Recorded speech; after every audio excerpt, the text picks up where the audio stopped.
actually 3 sounds of the bell. It's an actual physical reminder to just stop our thinking, come back to the breath and the body, and to really relax into the present moment. So throughout this day of mindfulness, we'll be hearing the large bell or the small bell, and each time we hear that, we invite you to join us just to pause, just to stop whatever we're doing, or even if we're talking, and just to come back, check in with your body, really feel the body breathing, and then we'll continue. So our schedule, as you can see, is on the wall, and we'll have about 5 minutes before the next activity. We will invite the bell here and a little bit outside the hall, so that those who are downstairs might be able to hear. It gives us a little time to leisurely come back for the next activity. So with that in mind, please make sure you're in a comfortable seated position, making sure that you're on a third of the cushion if you're seated on the mat. Your knees can be touching the mat, and if you're in a chair, making sure you have enough back support, your feet firmly on the ground. And can everyone hear me okay in the back and front? Okay, good. So inviting you just to now kind of roll your shoulders up, back, opening the chest cavity. Kind of weeble wobble a little bit, front to back, side to side. Make sure that our spinal column is aligned. And then especially the neck. Allow the neck to be loose, but at the same time allow the head to be centered. So we'll stay with this imagery of the tree standing in the forest. It can sway with the wind, but it remains upright, relaxed, in touch with the breath as we listen to 3 sounds of the bell.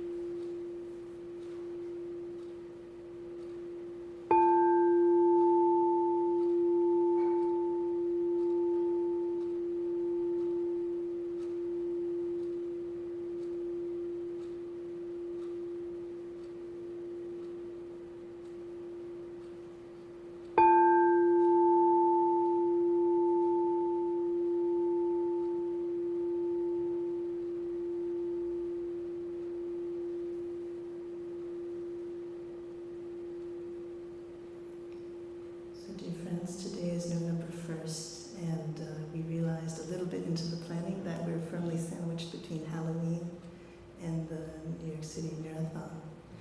So we're sandwiched right in the middle of a lot of running around, and that's right where we should be as practitioners. Thank you for coming, creating this space together to really rest right in the heart of New York City. Today, our theme is nourishment and healing, to go deeper into nourishment and healing. Our teacher, the Venerable Thich Nhat Hanh, has a way of really succinctly putting the practice into very simple terms. And the challenge for us is to not to look to those practices and fluff over it, but go more deeply into it. So our framework today is to touch this, what we call the insight of interbeing, a term that he coined that means our interconnection with one another, with everything around us, to start to connect the pieces that we've been disconnected from, even inside. So in the Buddha's time, before the Buddha became enlightened, he sought different ways of practice in order to have a breakthrough, a deeper insight and understanding, freedom. And through many trials and tribulations, he finally discovered that the path is what we call now the middle way. Right? It's a place between calm and stillness and alertness, clarity. So he tried ascetic practices. He hurt his body. He strained his mind, and he found that that wasn't the way. So now, 2,600 years later, we have that wisdom, but actually in our life, sometimes we don't honor that wisdom. That inner wisdom when we feel very overwrought, very tired, but we push through it, thinking that this is the best way to go about things. We are ignoring that deep wisdom that has been passed down to us 2,600 years ago. So when he awakened, he discovered a path which he shared to his students, and now it's with us.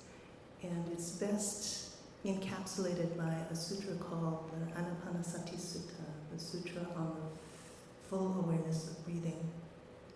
And very basically, it reminds us, it's both a spiritual path and a very psychological approach to life, is that we need to know how to nourish ourselves right in the midst of challenge and busyness. We also need to know how to touch our suffering without drowning in it. And we also need to know how to look deeply into both of those things, to touch this deepest insight of interbeing, that our well-being and our suffering, they're very much related to one another.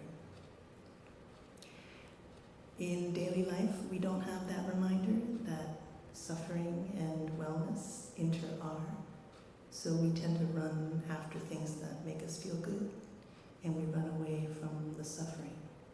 And the result is that we have a whole lot of things underneath the ocean, packed down, pressed down, and it causes us even more stress in our daily life. We keep running away from and trying to reach after things, again, to the detriment of our physical and mental well-being. So that's the framework of our practice today in the Day of Mindfulness.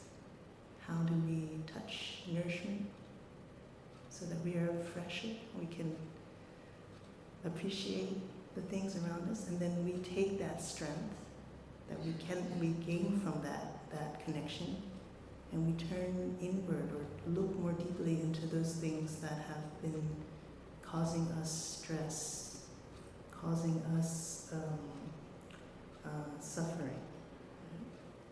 And then how do we look deeply into both of those things so that we can have insight? When I first was introduced to the practice, I felt very disconnected from myself. I just knew that there was something in me yearning to touch compassion. And oh, thank you, Rhonda.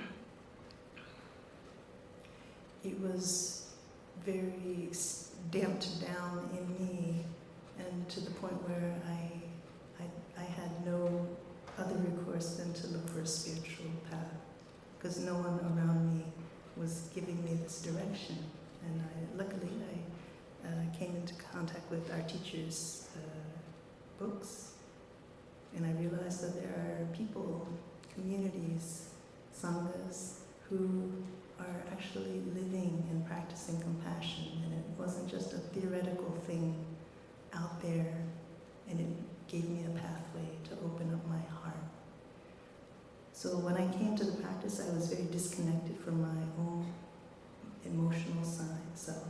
And I also didn't know what a community of practice was. I didn't live in a community. I came from a very nuclear family. So two very deep sources of nourishment I didn't yet know how to connect with. So today, a day of mindfulness is a day where we don't just practice individually, but as Rhonda says, we practice with and for others. Okay?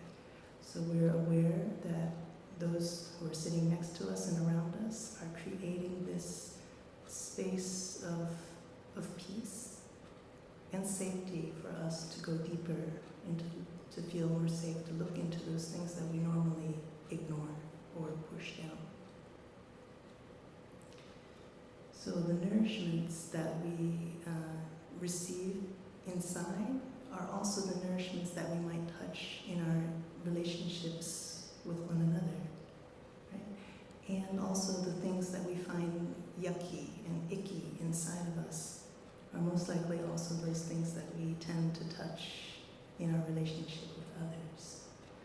So our practice of being present for both positive and negative, it also connects with the way that we relate to one another in community.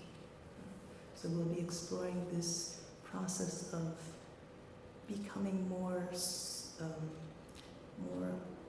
open. What's the word when like a wall and it's perforated and water can go through back and forth? Permeable, porous, permeable. I knew it started with a P. Yeah, permeable and porous. I know New York is a very fast-paced place, and sometimes we have to be quite walled up to protect our space and parking spaces.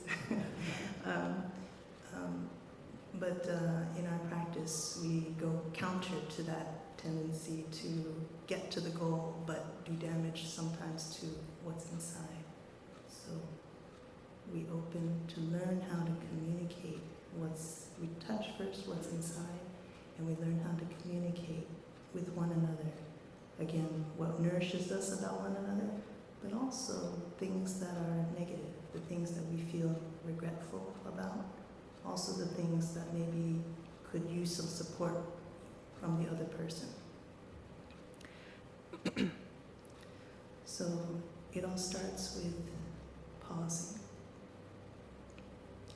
Each time we intentionally bring an element of our environment and uplift it as our personal bell of mindfulness to pause, it gives us that space not to run towards or run away according to our habit. And maybe it's not even our habit, but our parents' habit that they've given to us. So in our environment, whether it's the birds or the reflection of the light on a particular window or a certain corner of the street that you always pass by, or even the sound of a certain kind of car honking, that can become a space, an oasis for us, just to do what we're doing now, which is pausing and taking a breath. The breath, it helps us to really anchor to our body. Right? So right now we've been sharing just for about maybe 5 minutes, and most of us probably have not been in contact with our breath. And you might already see that, as I can see some of our posture is starting to list. Right? So now with a pause, we take a breath in, aware of our posture. It's very practical. We pause with the breath, feel the body. As we breathe out, we correct our posture so that we don't start to ache in one part of the body. We don't start to neglect that part of the body. So let's listen to one sound of the bell. Breathing in, aware of my posture. Breathing out, coming back to an upright, relaxed posture.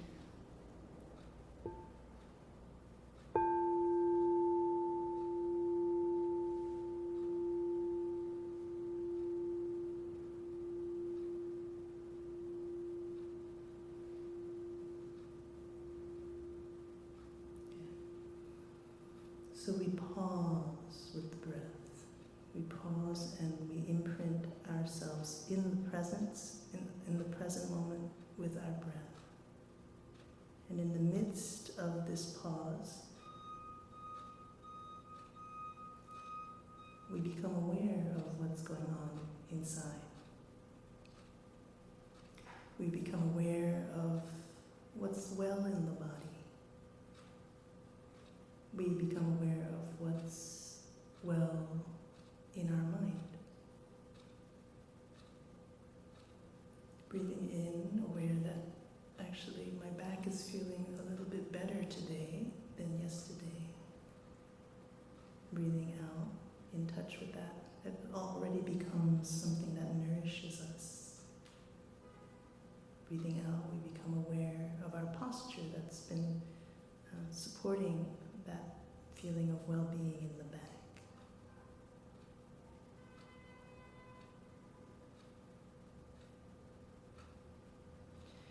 When we pause with the breath and we intentionally give rise to attention to the body or mind, this is what we call gladdening the mind. Another way of saying nourishment. Before we get into the heavy, hard, difficult inner or outer conversations, the Buddha advises us to gladden the mind. So how many of us actually take this up as a practice when we relate to difficulties?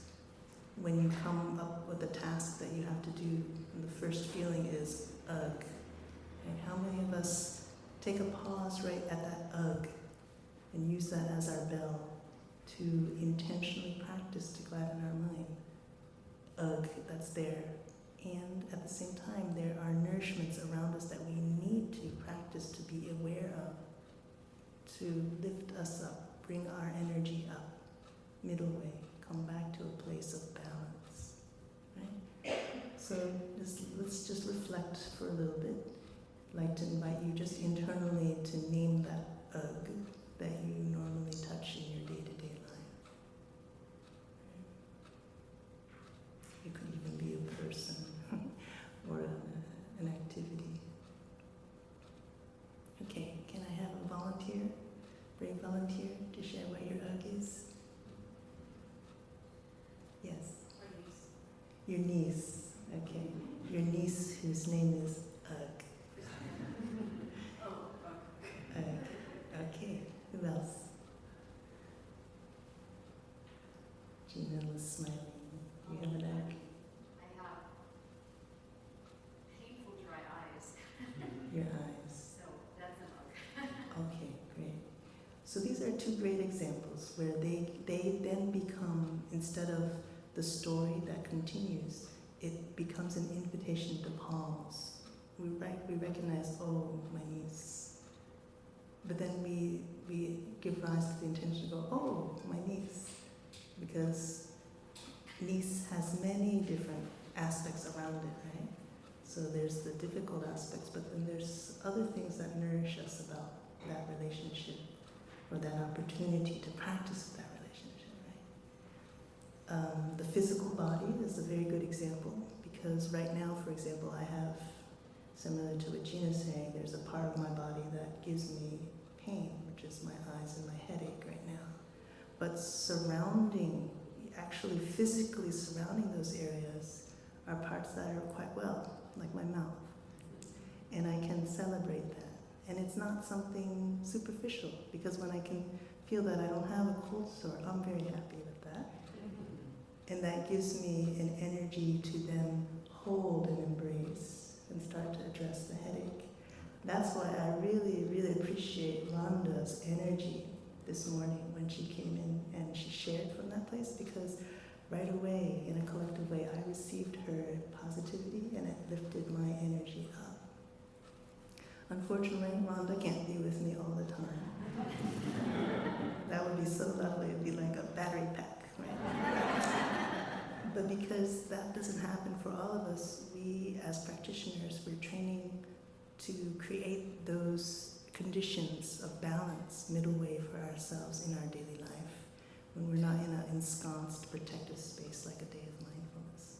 So that's why we're here today, to remember and remind ourselves nourishment, right? Touching suffering in a mindful way and looking deeply. So a skillful way is to remember those ughs, turn it into a bell, and then find a positive connection with that thing. It's both a spiritual path, both psychological, because we tend to remember the negative things more, so we have to actually psychologically push ourselves into the positive to find middle.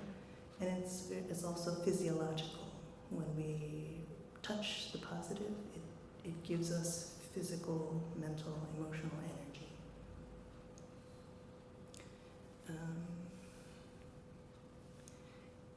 Can I ask for for help to keep time. Maybe if we about 5 minutes before I'm supposed to end, could you let me know? Okay. Where are we supposed to come to? I can't. Oh, okay. We still have a good amount of time. Great. And that doesn't include the breakout, right? That's just my mouth. Okay. All right. Okay. So everyone have a clear connection with your ugh, right?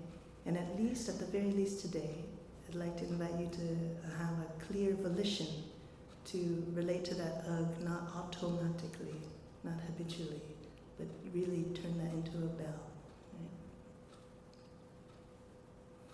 So I shared that the second part that the Buddha and our teacher laid out for us is after we gladden the mind and nourish ourselves, we don't neglect the mud. But we need to have a practice not to fall into the mud and then not know how to get out of that mud. So we have to mindfully bring that to our awareness. And one of the things that helps us to mindfully touch suffering is a couple of guidelines, just a couple of teachings. Some of us come from maybe a very hard, very strict background where we're not allowed to make mistakes. That's based on a kind of view that we need to be perfect, or we need to perform in such a way in order to get somewhere. But our spiritual journey sets us on a different path very firmly. We're not here to achieve anything, but we're here to deeply understand, to touch well-being through an understanding of all the causes and conditions that made you who you are now, with all the imperfections that we bring to the table right now. Right? So we're reminding ourselves today that that is a false premise. We do not have to be perfect, because all the causes and conditions that have come before us, we are there for those reasons. Right?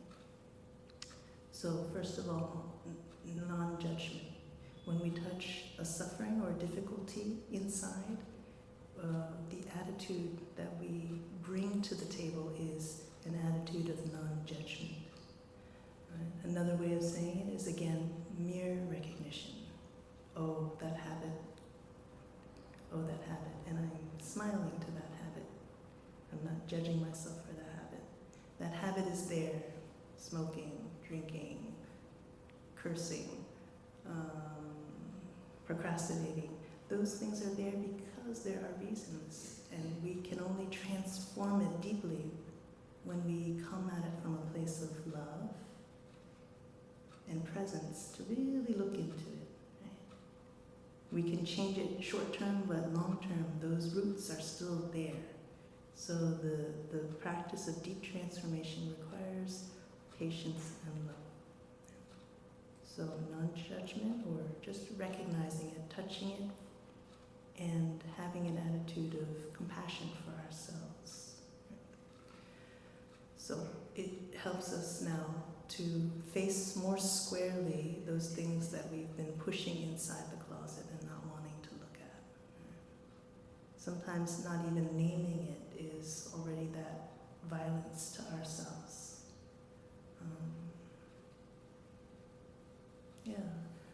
Recently in our community, there were some things that were kind of bubbling up from underneath, and we had a chance to collectively bring it out to the open so that we could name it and not just deal with it internally or by ourselves. So this speaks to also the collective nature of our practice. Sometimes our difficulties are interpersonal. Right?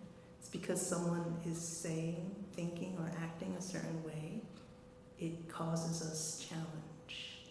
And part of our practice is to recognize the truths of that without gaslighting ourselves, but also to, in good faith, reach out to one another to ask for awareness and support with the benefit of the doubt that the other person may not be aware, or if they're aware, then they might not be aware to what extent.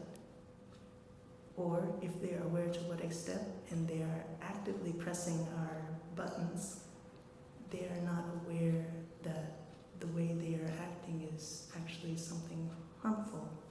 So there's this way of relating to others in the spiritual domain that honors both oneself and in the collective practice, inviting others to come on board. So now I invite you, similar to that reflection, just to think about a relationship, interpersonal relationship that has met with some challenge. Challenge in what way? Meaning you feel you need to avoid certain subjects, or you don't really want to see them, or if you see them, you feel you have to hide a certain part of yourself or your truth.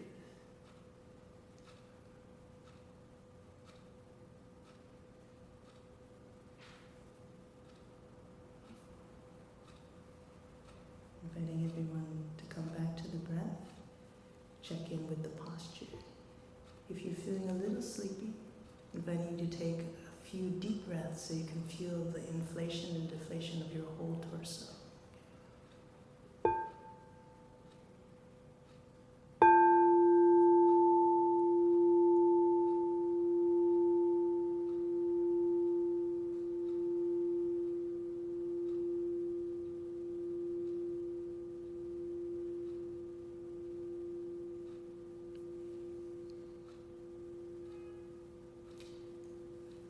So many of us may already be familiar with the practice of beginning anew. Can you raise your hand if you've heard of it? Okay. And how many of us actually actively practice that? Okay, about half or less. So beginning anew practice is that very practice that we've been doing with ourselves, but we bring it out both to hold the personal and interpersonal space of practice. In beginning anew, it also follows that pattern, first of nourishing ourselves, gladdening the mind, appreciating something that may have been neglected about ourselves. So why I keep saying ourselves is because the more we become familiar with and can practice that in our internal area, the easier it becomes to then bring this out one-on-one with another person. So if we have an intention to reconcile or to address difficult issues in our life with another person, our first step is to check in with this practice of beginning anew right inside. Are we aware of things that we appreciate about ourselves? Or do we always push through to the negative right away? So the first part is the nourishment, appreciation. Oh, I appreciate this about me or you. It could be something, an action. It could be something that was done in the present or even in the past. It could be something that you appreciate that doesn't necessarily involve yourself, but something that you appreciate on behalf of other people.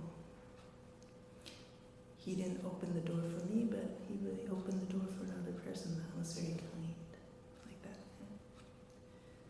So this is the part of nourishment, of lifting up our spirits, of opening our horizons, that the person or myself is not just about this issue at hand, but there are other aspects around the eyes. There's the mouth, right? There's the nourishment of the mouth. The second step is, again, looking at the negative in a mindful way. In our practice language, we say being able to address and express regret. It's very important because we acknowledge that it's there. rather than sweeping it under the rug and very painful gaslighting. 5 minutes, okay. Right? Gaslighting ourselves or gaslighting others. So this gaslighting, it is a psychological defense, and so we also enfold that into our practice of taking that as an ugh. I tend to gaslight, I tend to procrastinate, that person tends to gaslight. There's a reason for that, so we take that as an ugh and invite reflection rather than running away. I can relate to that. It's because I don't feel comfortable to talk about that, or I don't feel comfortable to acknowledge that in myself, so I will negate it in another person. So I can understand why someone might easily gaslight someone else. But we start to look. It doesn't mean that we excuse, but we look to understand and find skillful ways to continue to communicate with one another. The third is looking more deeply at the causes and conditions for this hurt or this current relationship between you and another person. It's something as simple as creating awareness about something that the other person might not have seen. And we share about it in as non-judgmental a way as possible. So, for example, when this happened, I felt hurt. When I asked you a question and you didn't answer, I felt hurt and ignored. It's very different than saying, when I asked you a question and you ignored me, because we actually don't know. We don't know that part of it yet. We can present the truth from our own internal experience and invite, in good faith, the sharing back and forth from the other person. And so the last part of beginning anew, this collective practice of opening circulation, balancing between the positive and negative in us, is asking for the person's awareness and support. So we share, we practice not in order to hit someone into changing, but inviting them into a deeper understanding. And that language is a very loving language. I'm sharing with you this suffering because I just like for your awareness and for your support, if possible, in concrete ways. Okay. So now I'd like to invite everyone to turn to your fellow practitioners in groups of 3, okay? Triads. You can do that now. You can actually physically turn towards one another in a chair or in a cushion, on a cushion. I'm sorry. I'm gonna actually turn this over to Luan and Rhonda to organize the triad. Is that right? Okay. So please wait just a moment. I can do it. Thank you. Thank you, sister. I'm Lana. Now you can put the email and the face together. Yes, in this triad, we will have 15 minutes to share. Sister will offer a prompt, and each person in the group can share because we have 15 minutes, can share for about 4 minutes.